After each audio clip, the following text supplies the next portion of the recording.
नमस्कार, आप देख रहे हैं आज तक। मैं हूं आपके साथ रोहित सरदाना। शाम के 7 बज रहे हैं और वक्त हो गया देश भर की खबरों का। रेल मंत्री पीयूष गोयल ने महाराष्ट्र की सरकार पर निशाना साधा है।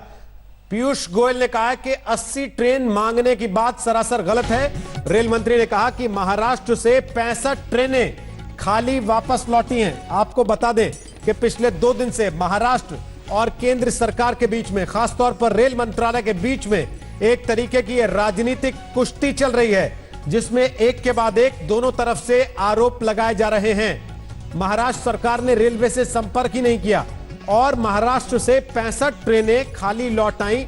यह बात रेल मंत्री पीयूष गोयल ने अब से थोड़ी देर पहले कही है।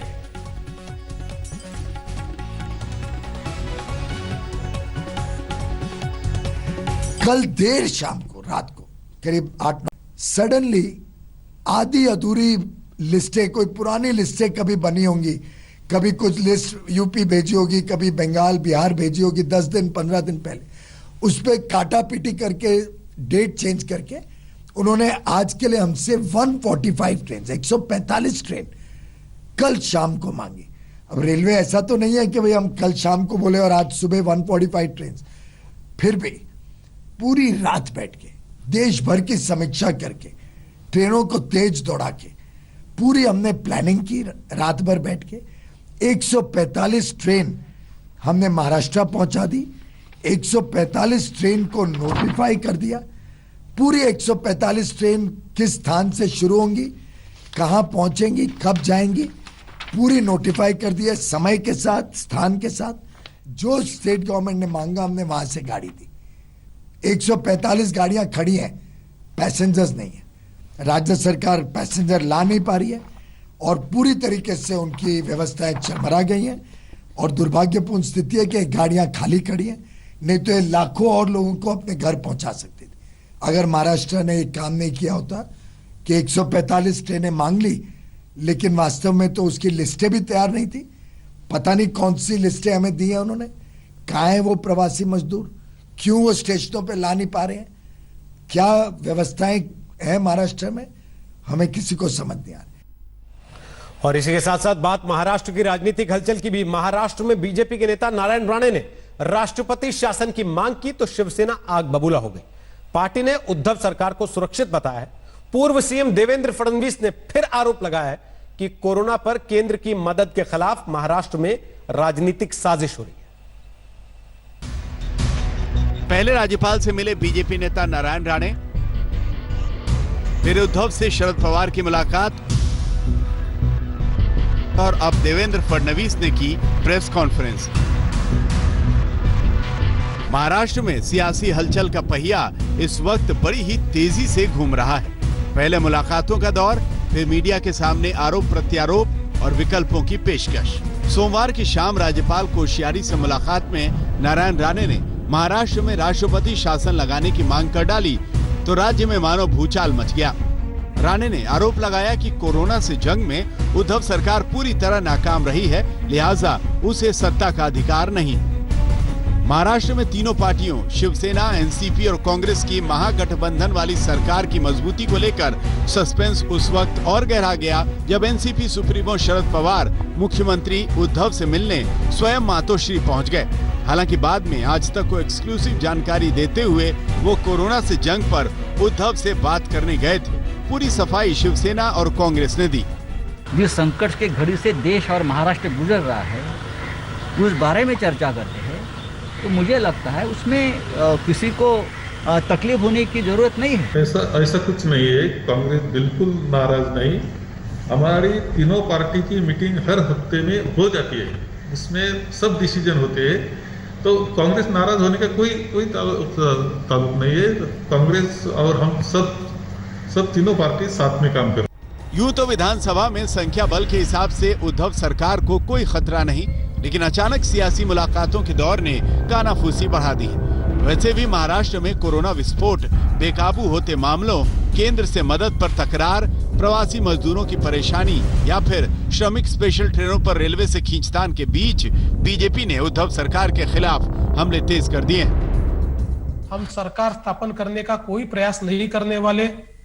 ये अंतर विरोध से सरकार गिरेगी, हम तो आज इतना ही देख रहे हैं कि कोरोना की फाइट में सरकार अक्षम है और ऐसे समय हम जो मदद कर सकते हैं हम करने की कोशिश करेंगे और सरकार को जगाने की कोशिश करेंगे। बीजेपी ने आरोप लगाया है कि कुर्सी के मोह के बीच महाराष्ट्र की गठबंधन सरकार ने कोरोना से हार मान ली है। मतलब साफ है कि उद्धव को न सिर्फ वायरस का वार झेलना है बल्कि विपक्ष के हमले से भी बचाव करना है, उसका जवाब भी देना है। मुंबई से सौरभ अख्तानी और कमलेश सुतार के साथ साहिल जोशी, मुंबई आज तक। एक तरफ महाराष्ट्र में राजनीति तेज है, दूसरी तरफ राहुल गांधी ने लॉकडाउन को फेल बताते हुए सरकार पर ताजा हमला किया है। राहुल गांधी ने सरकार से अब प्लान बी के बारे में पूछा है। पलटवार में राहुल के आरोपों को बीजेपी ने हल्की राजनीति कहा है।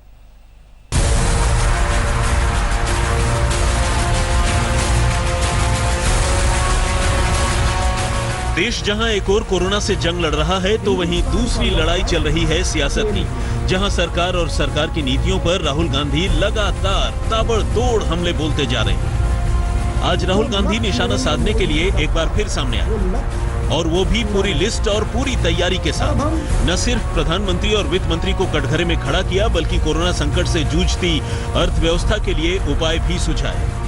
सरकार को और प्रधानमंत्री को पूछना चाहते हैं कि अब आपका प्लान बी क्या है। बीमारी 21 दिन में गायब नहीं हुई, बीमारी बढ़ रही है, आपकी स्ट्रेटेजी क्या है? अर्थव्यवस्था को बचाना है, पैसा एकदम दो, वो सजेशन उन्होंने नहीं लिया, उससे थोड़ा हमें दुख हुआ है। बट वो उनका प्रोरोगेटिव है, लेना चाहते हैं नहीं लेना चाहते हैं। एक बात मैं आपको कह देता हूं कि अगर हिंदुस्तान की सरकार ने पैसा नहीं दिया गरीबों को, न्याय योजना जैसी योजना नहीं दी, स्मॉल एंड मीडियम बिजनेसेस को सपोर्ट नहीं किया, तो बहुत जबरदस्त आर्थिक नुकसान होने वाला है। ऐसा नहीं है कि कोरोना काल में मोदी सरकार की नीतियों को लेकर राहुल ने सवाल नहीं उठाए हैं, लेकिन बार बार का मतलब साफ है कि वो कोरोना से बढ़ती मुश्किलों को हथियार बनाकर सरकार की घेरेबंदी का फंदा तैयार कर रहे हैं। हालांकि राहुल गांधी के ज्ञान और नियत पर वार करने में बीजेपी ने भी बस चंद घंटे ही लगाए। कांग्रेस ऐसे समय भी राजनीति करने से बाज नहीं आ रही है। आज की राहुल गांधी की प्रेस कॉन्फ्रेंस इसी का उदाहरण है और बयान भी जो दिया वो भी गलत था। वैसे जब महाराष्ट्र में कोरोना विस्फोट की बात सामने आई तो राहुल गांधी ने सियासी समझदारी दिखाते हुए बड़ी सफाई से न सिर्फ कांग्रेस की जिम्मेदारी को कम हिस्सेदारी में समेट दिया बल्कि सारा ठीकरा उद्धव सरकार के मत्थे मढ़ दिया। I would like to make a differentiation here. We are supporting the government in Maharashtra, but we are not the key decision maker in Maharashtra. Corona से जंग अभी लंबी है और यह भी तय है कि तब तक राहुल गांधी अपने तरकश से आरोपों के नए नए तीर सरकार पर छोड़ते रहेंगे। दिल्ली से मौसमी सिंह और आनंद पटेल के साथ आज तक ब्यूरो। मजदूरों के साथ राहुल गांधी की मुलाकात पर वित्त मंत्री निर्मला सीतारमण की तरफ से तीखी प्रतिक्रिया हुई थी। आज कई दिन के बाद राहुल गांधी ने उन्हें जवाब दिया। जब वो दुख के साथ पैदल जा रहे हैं, उनके टाइम बर्बाद करते हुए उनके पास बैठ करके बातचीत करना उससे बेहतर होगा उनके साथ पैदल जा करके उनके बच्चे को, उनके सूटकेस को साथ कैरी करके बात करते चलते। कि अगर मैं उनसे बात करता हूं तो ये ड्रामा है, ठीक है, वो उनकी व्यू है, मैं उनको धन्यवाद करता हूं और मैं उनसे कहता हूं कि अगर वो चाहती हैं तो मैं यहां से उत्तर प्रदेश चला जाऊंगा, मुझे वहां अलाउ कर दें, मैं पैदल यहां से निकल जाऊंगा और जितने लोगों की मैं मदद रास्ते पे कर सकूंगा मैं कर दूंगा। और अब बात उत्तर प्रदेश की। प्रियंका गांधी वाड्रा ने मुख्यमंत्री योगी आदित्यनाथ की उन्हीं के एक बयान पर घेरेबंदी कर दी है। इस बयान में योगी बता रहे हैं कि दूसरे राज्यों से वापस आए मजदूरों में संक्रमण हजारों में। अब प्रियंका ने सवाल पूछा है कि जब इतने ज्यादा संक्रमित हैं तो फिर पूरे राज्य में कोरोना मरीजों की संख्या सिर्फ 6000 से कुछ ज्यादा कैसे? मुंबई से आने वाला जो भी कामगार है उसमें से 75% लोग ऐसे हैं जिनमें संक्रमण है। यूपी के मुख्यमंत्री योगी आदित्यनाथ का यही बयान प्रियंका गांधी ने पकड़ लिया और सवाल दागे कि जब बाहर से आने वाले मजदूरों में संक्रमण का दायरा इतना विशाल है तो फिर राज्य में अब तक कुल कोरोना केस का सरकारी आंकड़ा 6000 से कुछ ज्यादा कैसे है? आगे बढ़ें उससे पहले मुख्यमंत्री का बयान एक बार फिर सुनिए। मुंबई से आने वाला जो भी कामगार है उसमें से 75% लोग ऐसे हैं जिनमें संक्रमण है। दिल्ली से आने वाला कामगार 50% ऐसा है जिसमें संक्रमण है। अन्य राज्यों से आने वाला जो कामगार है 25 से 30% ऐसे मामले आ रहे हैं जिनमें व्यापक संक्रमण है। प्रियंका गांधी ने इसी बयान को आधार बनाया और अपनी बात को आगे बढ़ाई। ट्वीट में लिखा, क्या मुख्यमंत्री जी का मतलब है कि उत्तर प्रदेश में 10 लाख से अधिक लोग कोरोना से संक्रमित हैं, मगर उनकी सरकार के आंकड़े तो संक्रमण की संख्या 6,228 बता रहे हैं। उनके द्वारा बताए गए संक्रमण के आंकड़े का आधार क्या है? लौटे हुए प्रवासियों में संक्रमण का ये प्रतिशत आया कहां से?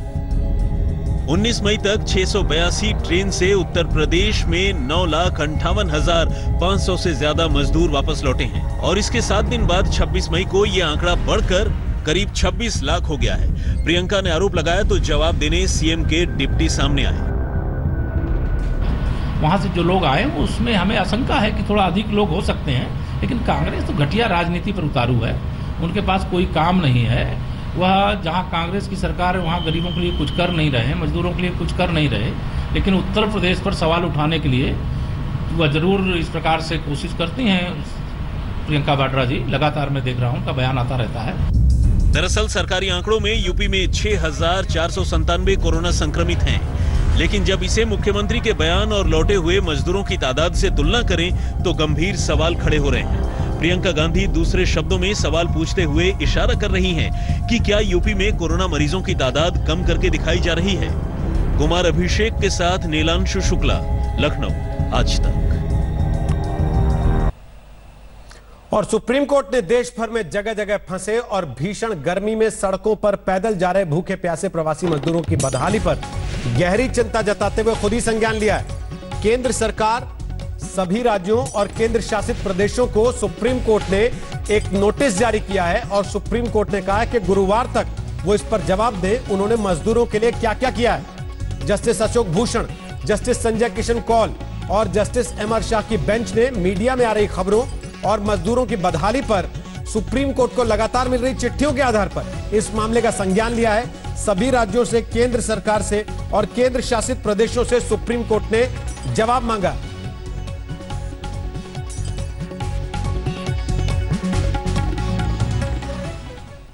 और अब बात श्रमिक स्पेशल ट्रेन की, जिसको लेकर एक तरफ जहां राजनीति चल रही वहीं ट्रेन के इंतजाम भी सवालों के घेरे में। गाड़ियां कई घंटे की देरी से चल रही हैं। गाड़ियों में पानी और खाने की किल्लत ने सफर को और मुश्किल कर दिया।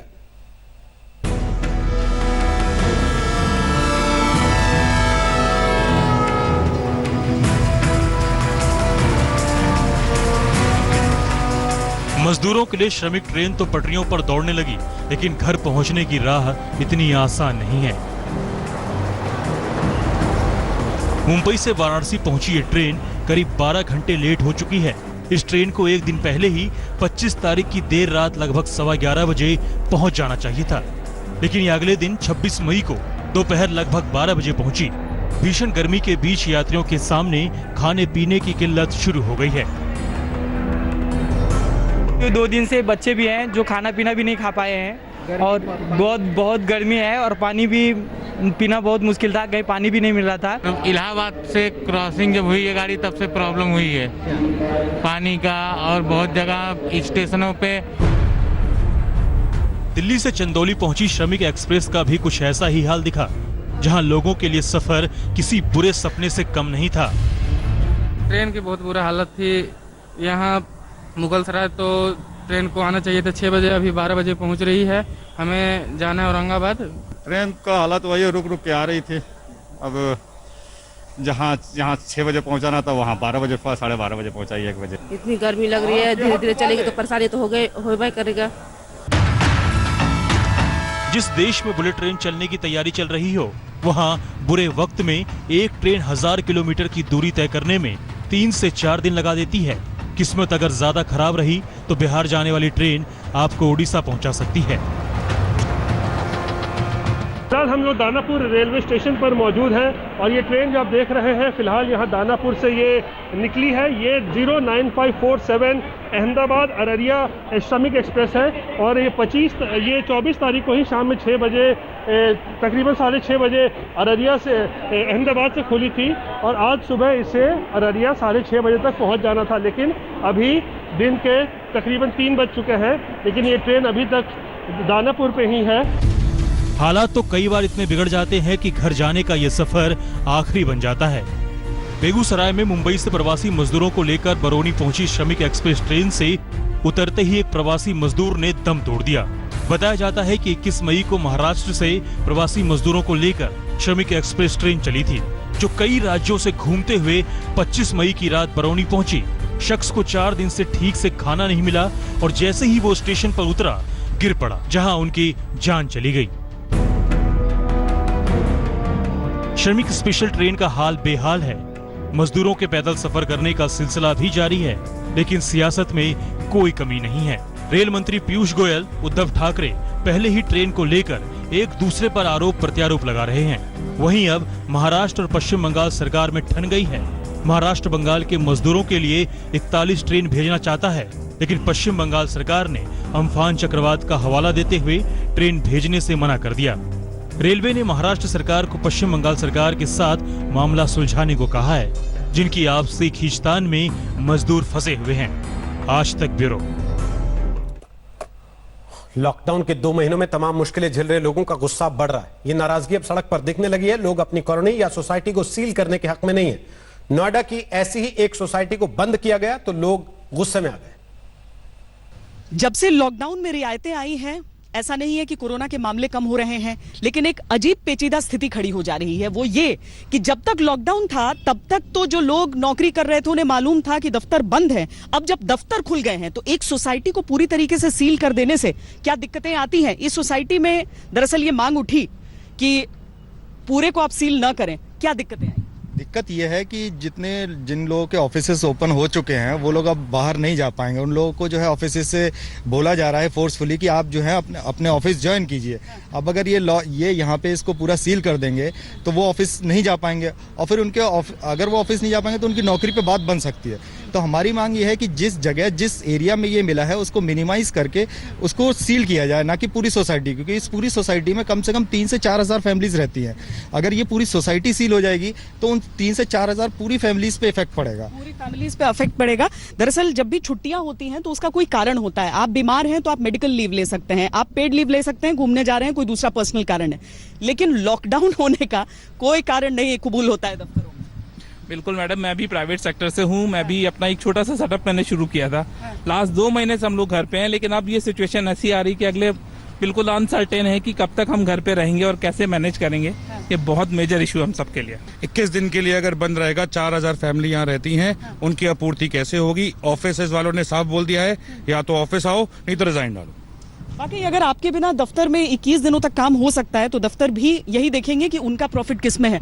यहाँ एक टावर में है मामला और बाकी सबको सील किया गया है। जी हाँ, एक टावर में ही मामला है और पूरी सोसाइटी को सील किया गया है। किसी को भी अंदर बाहर आने नहीं दिया जा रहा है। यहाँ पर 12,000 मेंबर रहते हैं, ये 3,000 फैमिली 12,000 मेंबर है, तो एक टावर के लिए पूरी सोसाइटी करना कहाँ का लॉजिकल नहीं है ना। ये वैसे भी ये तरीके निकालने पड़ेंगे जैसे जैसे हम आगे बढ़ेंगे। अगर वाकई WHO के हिसाब से ये हमेशा के लिए रहेगा तो चाहे वैक्सीन आए चाहे दवाई आए, अगर इतनी संक्रामक बीमारी हमारे बीच है तो इस तरह के मामलों में आपको कोई सोल्यूशन निकालना पड़ेगा, कोई अपना रास्ता बदलना पड़ेगा कि क्या सिर्फ एक फ्लोर को या फिर जहां जहां सिर्फ वो व्यक्ति गया उस इलाके को सील किया जाए। क्योंकि आसान तो है पूरे एक सोसाइटी को सील कर देना, लेकिन ये सोल्यूशन नहीं हो सकता है। कैमरा पर्सन सैयद मोहसिन के साथ श्वेता सिंह, नोएडा, आज तक।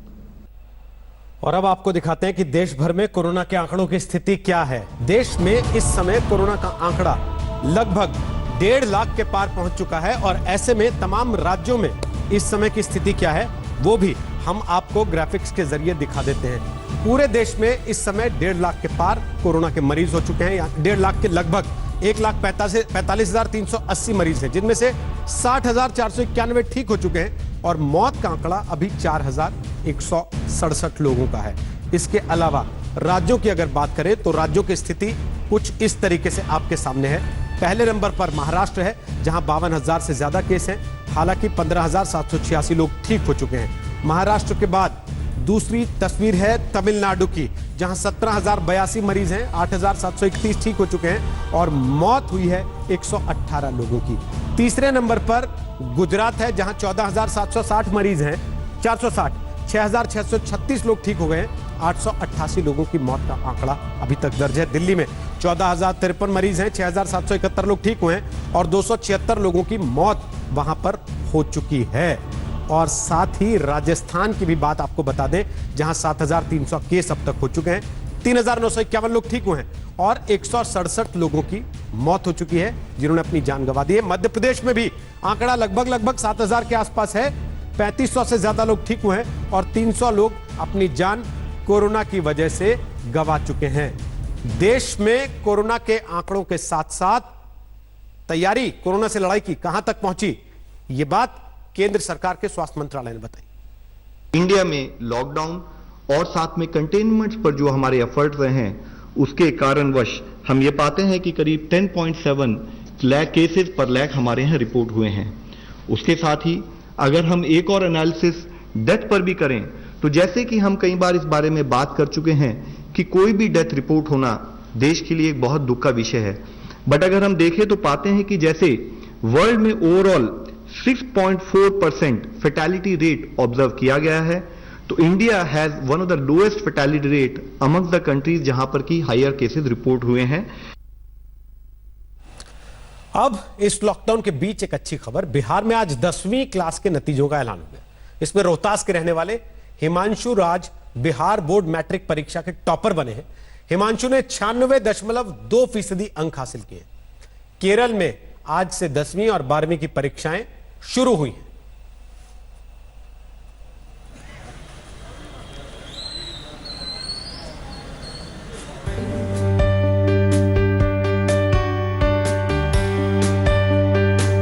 कहते हैं सफलता जरूरतों की मोहताज नहीं होती।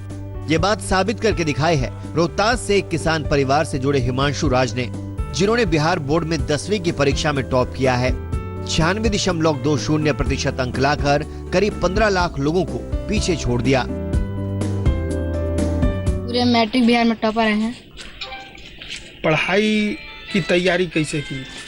पढ़ाई की तैयारी हमारी अच्छी थी। हम फिलहाल में डेली 15-14 आवर्स पढ़ाई किया कर रहे थे और इसके लिए हमारे माता पिता, आस पड़ोस और मेरे भाई बहन सारे मोटिवेट किया करते थे कि हम अच्छे से पढ़ाई करें और हमारे मन लगन रहे इसमें।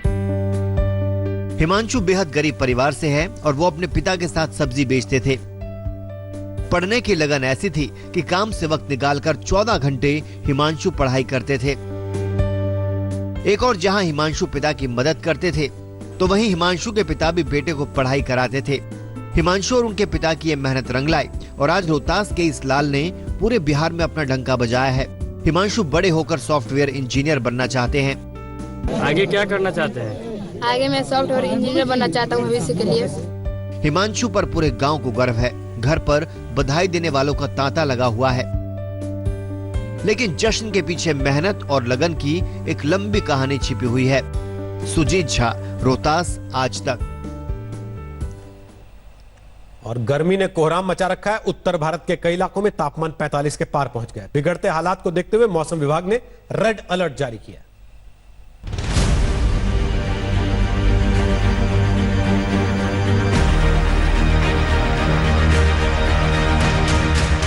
आसमान से आग उगलता सूरज और धरती पर बदहाल इंसान। कोरोना संकट से लड़ रहे हिंदुस्तान पर अब गर्मी ने भी कहर बरपाना शुरू कर दिया। एसी कूलर सब फेल हो चुके हैं और तापमान है कि लगातार बढ़ता जा रहा है। आज के लिए मौसम विभाग ने रेड अलर्ट जारी किया था। आईएमडी के मुताबिक रेड अलर्ट की चेतावनी लोगों को दोपहर 1 बजे से शाम 5 बजे तक घरों से नहीं निकलने की सलाह के साथ जारी की गई है, जिस समय लू का प्रकोप चरम पर होता है। दिल्ली, राजस्थान, हरियाणा, पंजाब और उत्तर प्रदेश के कुछ हिस्सों में पिछले कुछ दिनों से जबरदस्त गर्मी है। यूपी बुरी तरह गर्मी से बेहाल नजर आ रहा है। कानपुर, लखनऊ, वाराणसी, अहमदाबाद, इलाहाबाद, आगरा, हर कहीं गर्मी ने जनजीवन अस्त व्यस्त कर रखा है। कई इलाकों में तो पारा 47 डिग्री तक जा चुका है। राजस्थान में सोमवार का दिन तापमान चुरू में 47 डिग्री को भी पार कर गया। गर्मी से पेट्रोल पंप की मशीनों ने काम करना बंद कर दिया, जिन्हें चलाने के लिए गीला कपड़ा और पानी डालना पड़ रहा है। मध्य प्रदेश के 14 शहरों में लू के हालात हैं। वहीं मौसम विभाग ने रेड और येलो अलर्ट जारी किया है। नौतपे की शुरुआत के साथ ही मध्य प्रदेश के आसमान से जैसे आग बरस रही हो। मध्य प्रदेश के खजुराहो में अधिकतम तापमान 46.6 डिग्री तक पहुंच गया है, तो वहीं मध्य प्रदेश के ज्यादातर हिस्से फिलहाल लू की चपेट में हैं। इस भीषण गर्मी के बीच भी मजदूर सैकड़ों किलोमीटर का सफर तय करने को मजबूर हैं। चारों तरफ लू के थपेड़े और घर जाने की उम्मीद के बीच एक लंबा संघर्ष चल रहा है। एक तरफ जहां गर्मी अपने प्रचंड रूप में है और हरियाणा में तापमान कई जगह पर 44 तो 45 तक पहुंच गया है, तो वहीं दूसरी तस्वीर ये है कि अभी भी लॉकडाउन के चलते प्रवासी मजदूरों का अपने घरों की तरफ जाने का सिलसिला जारी है। आप देख सकते हैं, जैसे ही लू चलती है, धूप प्रचंड रूप में आती है, ये प्रवासी सड़क के किनारे ही सड़कों पर पेड़ों की छांव में बैठ जाते हैं। मौसम विभाग की माने तो आने वाले 2 दिनों तक हालात सामान्य नहीं होने वाले। हरियाणा, चंडीगढ़, दिल्ली, राजस्थान, उत्तर प्रदेश, पूर्वी मध्य प्रदेश और विदर्भ में कुछ हिस्सों में लू चल सकती है। नमस्कार, मैं हूं अंजना ओम कश्यप। हमें उम्मीद है ये वीडियो आपको पसंद आया होगा। लेटेस्ट खबरों के लिए यूं ही देखते रहिए आज तक, और इस वीडियो के पसंद आने पर लाइक, शेयर एंड सब्सक्राइब करना ना भूलें।